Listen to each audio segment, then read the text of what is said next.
سلام بچه، الپیکس هستم. خیلی خوش اومدیم به ویدیو جدید دیگه بچه ها. امروز اومدیم برم سنس هم بهتون معرفی کنم، چون خیلی درخواستش تو کامنت ها. با این سنس خیلی راحت میتونید بزنید، واقعا سنس خوبیه. اول میاد که ویدیو از سنس توی کاستوم ما با همین سنس ببینیم که چه هدای زدم و بعد بریم واسه گفتن سنس.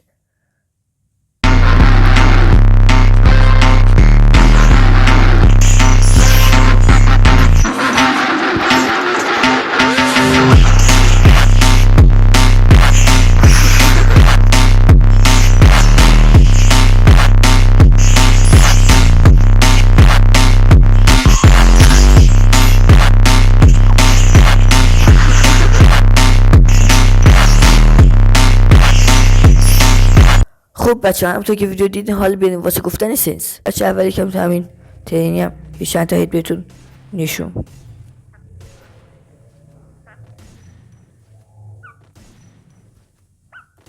خب بچه میبینید که دیدم.